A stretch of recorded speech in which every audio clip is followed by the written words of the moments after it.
Hello, welcome to Tuesday's tarot tutorial video. Today I would like to talk about the tarot cards that represent addictions.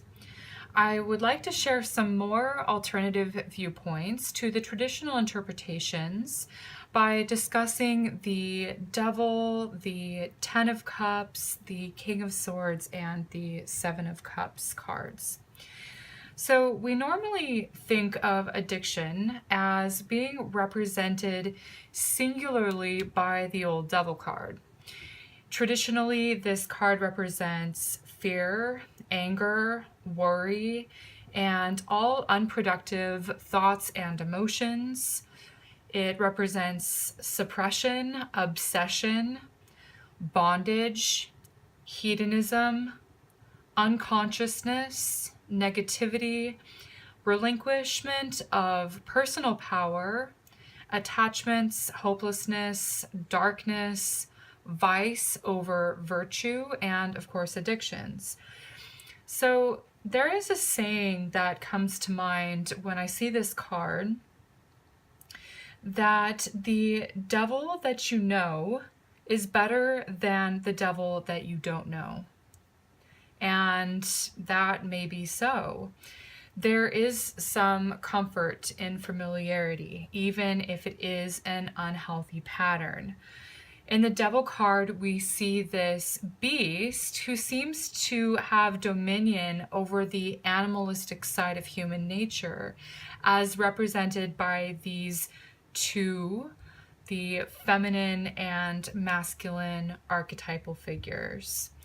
The interesting aspect about this card, however, is that in order to get here and to get into this place, it was first a choice that was made from these people. So as you can see, the chains around their necks are not snug. They're loose, and there is always a way out of this darkness. And hopefully you can see if I show you maybe a little bit closer here. Okay.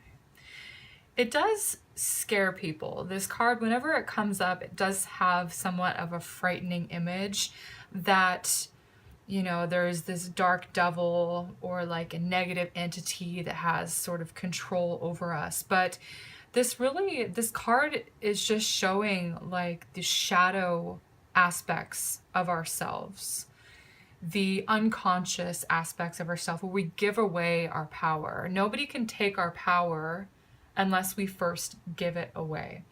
So although this card receives the most notoriety, the Devil is not the only card in the deck that represents vice over virtue.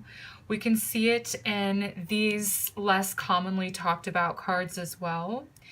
So the Seven of Cups is seen here. We have this sort of shadowy figure because he has not yet reached the light of enlightenment, awareness, and higher consciousness.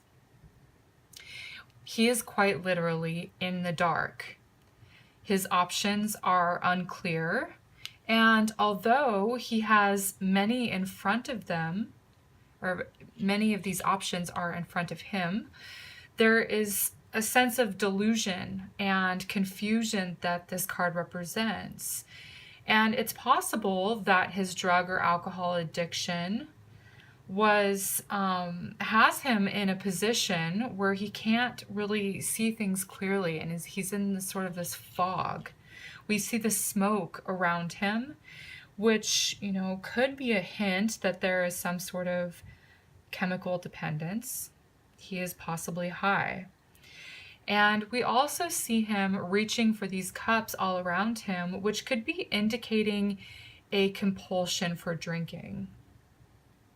Sadly, in this card, he no longer seems to have a choice.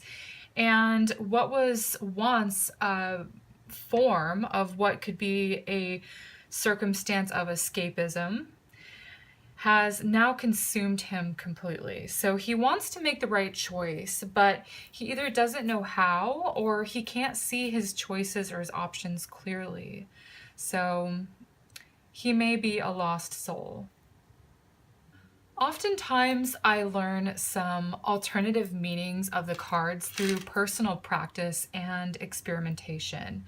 I've also learned different ways of viewing a traditional card meaning through hindsight and just plain observation. So, for example, I one day was staring out the window while mindlessly just drawing cards to keep my hands busy as I was waiting for an appointment. And I saw a man across the lot go outside to smoke a cigarette.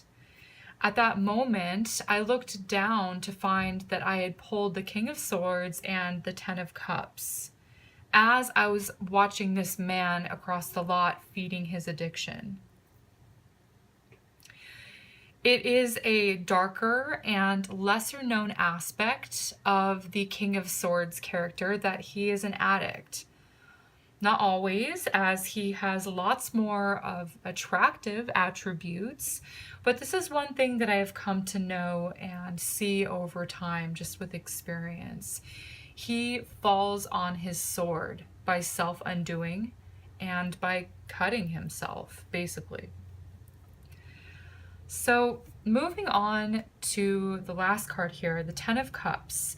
The Ten of Cups card is full of joy, celebration, and happiness usually. So it is an all-consuming, feel-good card that depicts the element of complete satisfaction and perfection. Things, however, may be almost too perfect.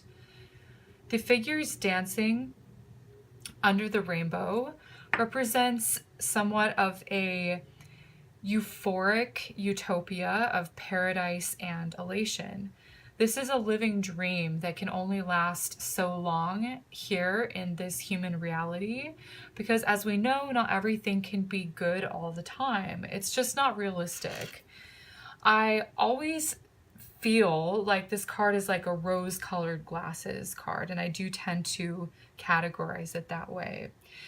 I also see this card as a secondary addiction card, either just after the high is set in and there is a rush of euphoria, or there are many, many drinks being consumed in the moment. We really don't know what tomorrow will look or feel like. We just see these characters dancing and frolicking in a meadow. It is even possible that they could be tripping on a psychedelic drug, causing an altered state of awareness here. One thing that is interesting to note is that addictions are oftentimes either hereditary or modeled by a parent. And we see the small children here to the right as they are miniature versions of the grown adults here to the left. This indicates that this addiction could have familial roots. We do also see this tiny red roof of this home in the background.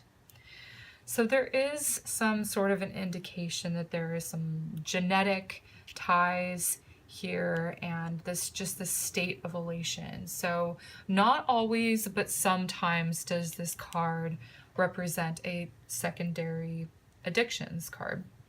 And also, just as an off-topic side note, going back to mentioning how I discover alternative meanings of the cards through just simple observation and practice, I've come to find that the Ten of Cups can, funny enough, represent a downpour of rain.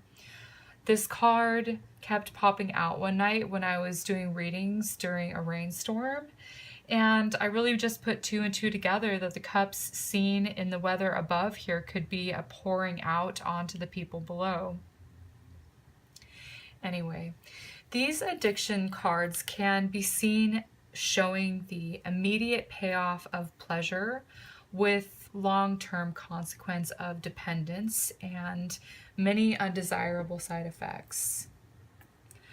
One of my favorite expressions is that life is like licking honey off of a thorn.